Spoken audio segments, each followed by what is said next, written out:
Dans l'actualité également ce soir sur W9, une enquête sur le crash Rio-Paris avec cette question toute simple, que s'est-il vraiment passé? Il faut dire que ce crash s'est produit il y a 10 ans quasiment jour pour jour, puisque c'était le 1er juin 2009, c'était le vol A320-200 de la compagnie aérienne qui effectuait le vol entre Rio et Paris avec 212 passagers à bord, avec 16 membres d'équipage. Il a soudain disparu des écrans, mais aujourd'hui encore, il y a un certain mystère. On va en parler avec Michel Polaco. Par avant, je vous propose de regarder en avant-première un extrait du doc de ce soir sur W9.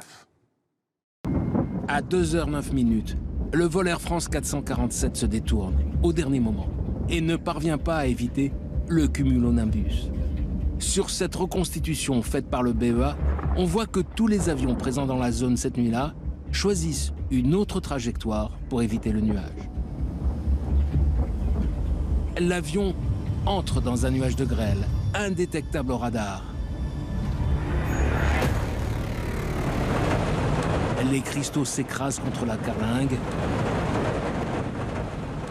À 2h10 et 5 secondes, le pilote automatique se déconnecte.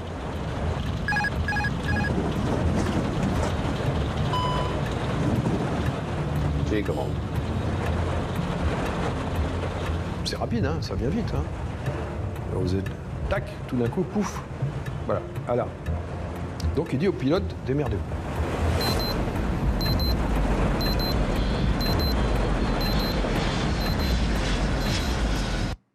Avec nous en direct, Michel Polaco, bonjour. Bonjour. Merci d'être là, journaliste spécialiste aéronautique, et vous publiez un livre qui s'appelle Crash, pourquoi les avions s'écrasent-ils encore? C'est aux éditions EPA, on va voir la couverture du livre dans un instant.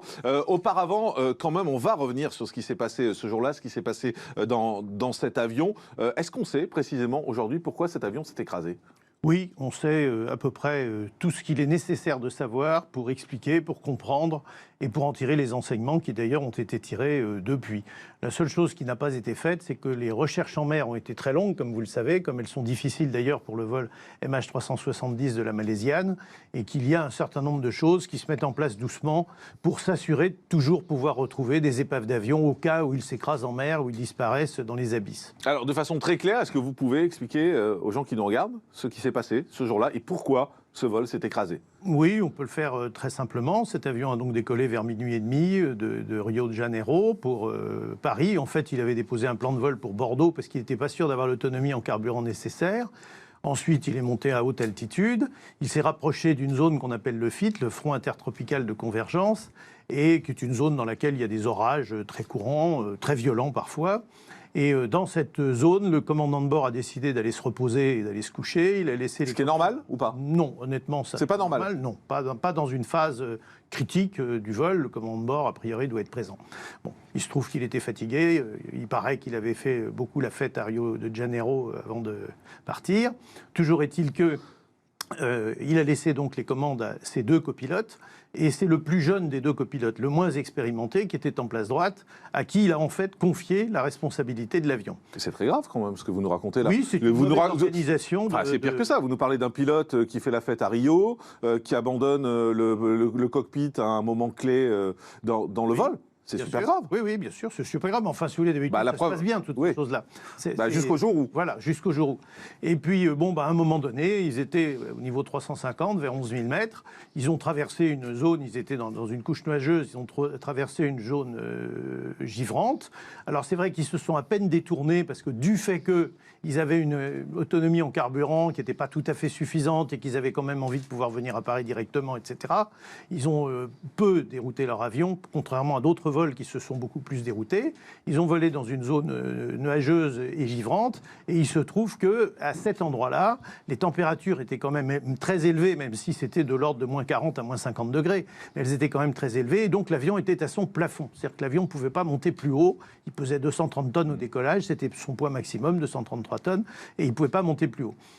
Lorsque, subitement, l'une des sondes, et d'ailleurs on va dire deux au moins des sondes, puisqu'il y en a trois, ont givré et donc ont cessé d'envoyer des informations aux automatismes de l'avion. Alors il faut savoir que le givrage d'une sonde pitot sur un avion, c'est arrivé à tous les pilotes, ça m'est arrivé un grand nombre de fois, c'est quelque chose de tout à fait marginal. Ça n'empêche pas un avion de voler, ça vous fait perdre une information sur votre vitesse de vol, mais vous savez, pour une puissance donnée, avec une position de l'avion donnée, on a une vitesse on sait que ça trace. Donc voilà, tout doit bien se passer. Mais juste, on va continuer à expliquer ça, mais vous avez donné pas mal d'éléments et certains m'interpellent. Par exemple, quand vous parlez de l'autonomie en carburant, vous nous dites ils ne détournent pas ce front violent, parce qu'ils ne sont pas sûrs d'avoir assez de carburant. C'est-à-dire que le vol... Il y a deux raisons.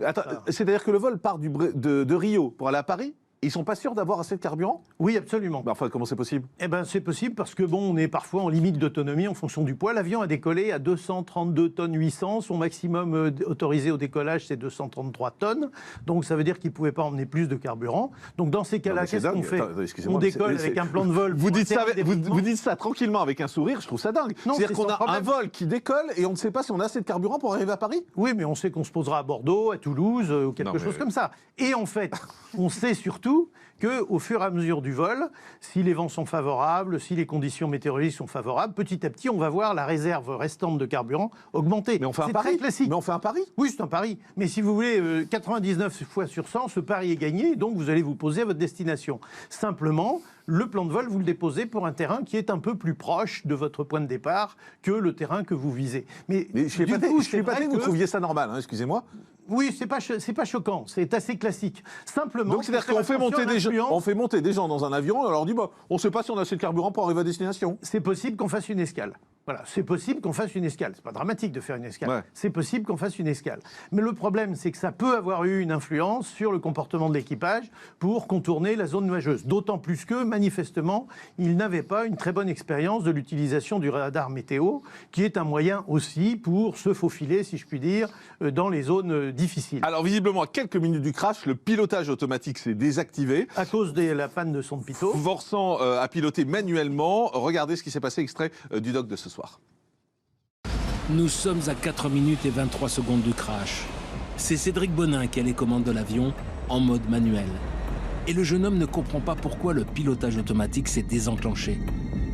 Ce qu'il ignore, c'est que les capteurs de vitesse de l'avion, ces 3 petits tubes métalliques appelés sondes pitot, ont été bouchés par des cristaux de glace. L'information de vitesse, elle est envoyée par ces fameuses sondes pitot. Ces sondes pitot, c'est un tube, l'air rentre dedans, plus vous allez vite, plus l'air appuie, et puis ça se transforme en une indication de vitesse. Je bouge ce tuyau. Le pilote automatique, lui, c'est un ordinateur. Il reçoit des informations, une vitesse qui dit 200, l'autre qui dit 80, lui, il sait plus. Donc qu'est-ce qu'il fait? Il dit je sais pas faire, il saute. Michel Polaco, donc, on a bien vu, ça se désactive. Le pilote automatique se désactive. C'est normal, c'est parce que les sondes sont bloquées. C'est normal sur cet avion. Sur les nouveaux modèles d'Airbus, par exemple, le pilote automatique ne se désactive plus pour une autre raison. C'est que non seulement on utilise les sondes pitot qui sont à l'extérieur, mais on utilise aussi d'autres capteurs qui sont par exemple dans les moteurs, etc. et qui vont donc permettre d'alimenter les systèmes. Mais encore une fois, que le pilote automatique se désactive, surtout sur cet avion Airbus, c'est pas grave du tout. Si l'équipage avait eu la gentillesse ce jour-là de s'installer à l'arrière de l'avion et d'aller discuter avec quelques passagers, sans vouloir aller plus loin dans la conversation, l'avion serait débrouillé tout seul. La panne a duré 45 secondes. C'est très court. L'avion s'est écrasé en 4 minutes. Pourquoi? Parce que le copilote a passé son temps à cabrer l'avion et à essayer de le faire monter, à le mettre en position de monter, alors que cet avion ne pouvait plus monter, parce qu'il était déjà à sa limite. À cause de son poids. À cause de son poids. Donc il était à 35 000 pieds, ils ont réussi à l'amener presque à 39 000 pieds. Et là, l'avion, il ne sait plus faire. Et même avec les moteurs à pleine poussée. Donc qu'est-ce qu'il fait? Il descend comme ça. Et ce qui est terrible, c'est qu'ils ont eu 74 alarmes décrochage. Or, tout pilote de base qui a fait 5 heures de vol dans un aéroclub, c'est qu'on pousse sur le manche et on reprend de la vitesse. Et c'est pas grave. Et non seulement c'est pas grave, mais en plus, sur ces 4 minutes de chute, on peut 3 minutes et quelques de chute, puisqu'ils ont été pendant un bout de temps montés, on peut dire qu'ils auraient quasiment pu rattraper l'avion jusqu'à 1 minute avant l'écrasement, peut-être même moins. Et le commandant de bord, il dort toujours à ce moment-là? Alors le commandant de bord, on l'appelle, on le sonne, etc. Il finit par débarquer, la gueule enfarinée, il comprend pas ce qui se passe, il dit l'avion descend, il ne prend pas la place du commandant de bord, enfin de gauche, qui est la sienne. Il ne débarque pas l'un de ces deux pilotes manifestement absolument incompétents et qui surtout n'ont rien compris à ce qui se passe. Il ne prend pas la maîtrise de l'avion, il ne prend pas les commandes. Et donc, finalement, il n'y a personne qui gère cette situation qui est à l'origine extrêmement simple et dont ils ont réussi à faire une situation très compliquée. Toutefois, c'était arrivé quand même 40 fois avant sur des avions qu'il y ait de ce modèle, qu'il y ait des givrages de sondes. Et c'est vrai qu'on savait que ces sondes posaient des problèmes, que Air France avait écrit aux constructeurs et avait écrit aux fabricants des sondes qui s'appellent Thales pour leur demander de trouver des solutions, que l'aviation civile française et européenne avait été alertée sur ces problèmes et que personne ne s'était vraiment soucié, d'une part, de résoudre ce problème d'urgence, il y avait des décisions qui étaient prises mais pas suffisantes, et deuxièmement, d'avertir les équipages sur les procédures à suivre et notamment respecter le pilotage le plus basique. Donc, si vous voulez, ils ont commis de vraies erreurs, ils n'ont jamais compris ce qui s'était passé, mais il faut reconnaître qu'ils n'ont pas beaucoup été aidés. Un avion d'Air Caraïbes, qui est devenu le fameux Air Sarco One, a eu le même problème. Le patron d'Air Caraïbes à l'époque est arrivé chez Airbus avec les dossiers. Il a dit « Moi, je ne repars pas d'ici sans que vous m'ayez trouvé des solutions ». Il a eu des solutions. Mais en tout cas, ce que vous m'expliquez, c'est que oui, ces sondes ont gelé, oui, mais ce n'est pas la cause principale du crash. La cause principale, c'est l'erreur humaine. C'est le facteur déclenchement et la cause principale, c'est l'incompréhension et je dirais la mauvaise réaction, très mauvaise et très durable réaction du pilote en place droite et je dirais l'incapacité du pilote en place gauche à prendre la maîtrise de cet avion. Mais c'est quoi? C'est des problèmes de formation? C'est des problèmes de quoi? Pourquoi formation, absolument. C'est pourquoi un problème ces gens-là formation en équipage, formation de management d'équipe. Pourtant, vous voyez, ça fait 20 ans, ça fait 30 ans qu'on fait ce qu'on appelle le crew resource management, qu'on apprend aux gens à travailler ensemble, à partager les responsabilités et les tâches. Mais manifestement, dans cet avion, le commandant de bord est parti sans véritablement dire qui prenait la maîtrise de l'avion. Il a laissé les choses un peu en l'air.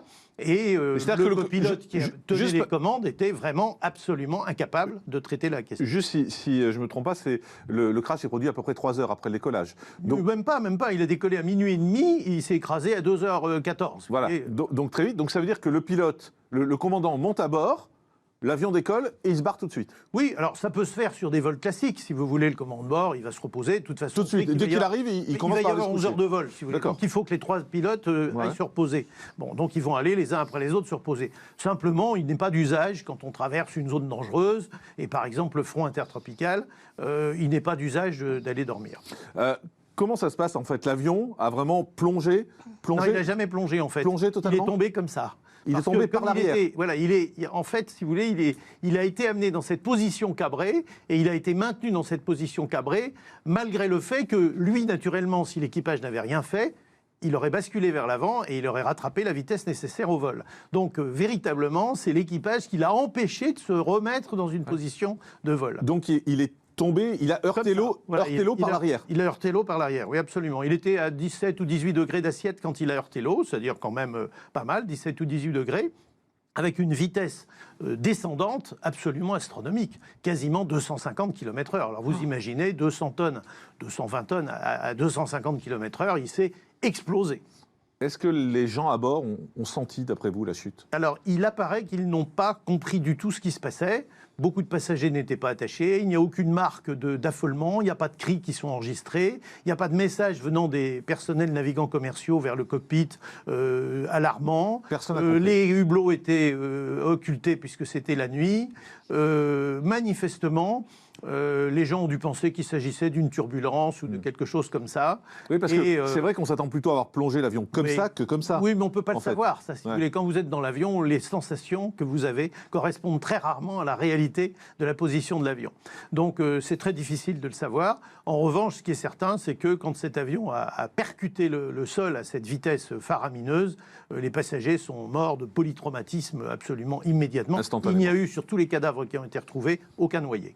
Vendredi dernier, le 13h de France 2 a recueilli le témoignage poignant d'une femme qui a perdu sa fille dans ce vol AF447 et vous allez voir que 10 ans après, elle n'a toujours pas fait son deuil.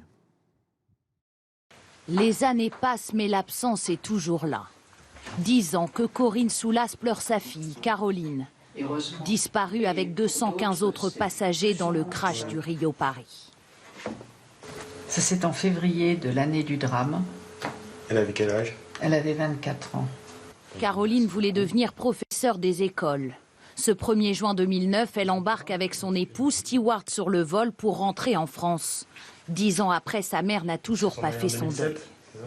Perdre un enfant, de toute façon, de quelque sorte que ce soit, c'est déjà terrible. Mais du jour au lendemain, comme ça, sans préparation, on peut dire ça comme ça, vous n'arrivez pas à sortir de terre. Ce qu'il faut savoir aussi, c'est que Caroline n'a pas été retrouvée. Elle fait partie des 70 corps qui n'ont pas été remontés. Voilà, on comprend la détresse de cette maman et je trouve que, en plus, quand vous nous racontez l'histoire, Mais n'oubliez pas c'est presque pire quand même. Oui, mais n'oubliez pas quand même qu'il y a plus d'1 million de pilotes de ligne dans le monde, que tous font très bien leur boulot et que régulièrement, chaque jour, des quantités de pilotes évitent des accidents et gèrent des situations très complexes. C'est pas de chance, cette fois-ci, ce jour-là, ce rassemblement de 3 personnages qui n'étaient sans doute pas faits pour être ensemble a été un facteur aggravant au lieu d'être un facteur diminuant. Ouais, cette maman a juste perdu sa fille quand même et il y a plusieurs centaines de victimes. Bien sûr, donc 228 victimes. Qui auraient pu être évitées, si je vous en comprends bien. Tout à fait, absolument. C'est un accident bête. Merci beaucoup Michel Polaco. Vol Rio-Paris, que s'est-il vraiment passé? C'est ce soir, c'est sur W9. Et votre livre Crash, pourquoi les avions s'écrasent-ils encore? On a retrouvé la une, la voici. C'est aux éditions EPA. Merci Michel d'avoir été avec nous.